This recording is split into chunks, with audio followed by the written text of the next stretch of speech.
Bonjour à tous, c'est Tristan. On va parler technologie aujourd'hui avec mon téléviseur. C'est le LG OLED 55C7V que j'ai depuis le mois d'octobre. Du coup, j'ai pas mal de recul. Voilà, je vous fais la présentation, je vous donne mon avis. Ciao!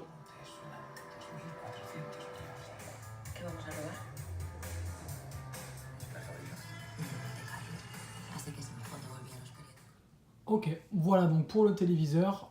Donc c'est le LG 55C7V qui est sorti début 2017 et donc j'ai moi depuis le mois d'octobre. Donc que j'ai acheté, donc vous voyez en bas, vous voyez pas le support classique puisque moi je l'ai acheté en pack avec la barre de son LG. Donc il y a la barre de son et puis vous avez en bas à droite le caisson de basse, le subwoofer. Donc c'était un pack global que j'ai eu, que j'avais touché à un prix assez correct, il y avait une belle ODR en plus de chez LG. Et donc voilà, je vais vous donner mon avis donc, par rapport à l'OLED, la technologie, par rapport au LCD, au QLED, etc. Il y a plein de vidéos là-dessus, notamment Pepe Garcia qui fait de très bonnes vidéos. Moi, je vais vous parler vraiment de mon ressenti, de ce qu'on peut faire avec le téléviseur, et voilà, moi, ce qui me plaît, ce qui me plaît moins, et voilà. Donc moi, il faut savoir que déjà, chez moi, j'ai la fibre, donc pour tout ce qui va être contenu 4K, mais j'ai tout de compatible. Je peux tout utiliser, donc c'est vraiment cool.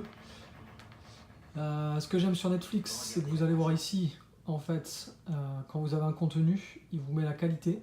Donc si c'est l'Ultra HD, mais de la 4K, ça va être notifié ici. Si c'est, par exemple, on va essayer de chercher autre chose, sur un...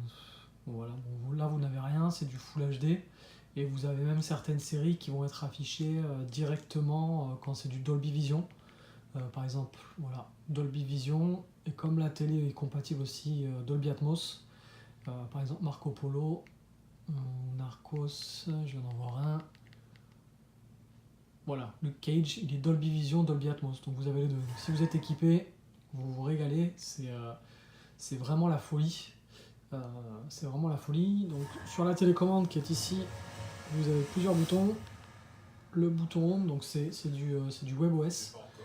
Donc ça fonctionne très bien, vous voyez, on a un petit accéléromètre qui permet de naviguer simplement. Vous pouvez régler vos menus ici, vous pouvez utiliser la petite roulette de la souris. Bon, Netflix c'est top, franchement, vous mettez une série en 4K, vous mettez l'épisode, ça se lance direct, quasiment. Et là, vous voyez, on a le Dolby Vision qui apparaît en haut. Alors je suis désolé, j'ai un peu de reflet, voilà, c'est un peu mieux. On se rendra pas compte de la qualité vidéo, mais c'est vraiment une qualité de fou. Moi, j'hésitais avec la Panasonic, la EZ950. J'ai pas pris la EZ parce que j'étais allé chez la Fnac et directement quand j'ai branché ma clé USB avec mes fichiers dessus, il a rien pris du tout. Donc il n'arrivait pas à lire. Peut-être qu'il y a eu une mise à jour depuis. Alors que là, oui, moi j'ai branché une clé USB, pardon. J'ai mes fichiers vidéo et j'ai tout ce qu'il faut. Donc j'ai des fichiers en 4K. Donc là par exemple j'ai Interstellar. Magnifique film, oui. Téléchargé, il était HDR, donc ça apparaît bien ici. Et après, suivant mes goûts, je peux régler le format d'image si je veux quelque chose de vif, plutôt ciné. C'est hyper simple. L'interface, elle est vraiment hyper simple. Vous voyez, on passe d'une appli à une autre très simplement. Voilà, hop, vous voyez, c'est rapide.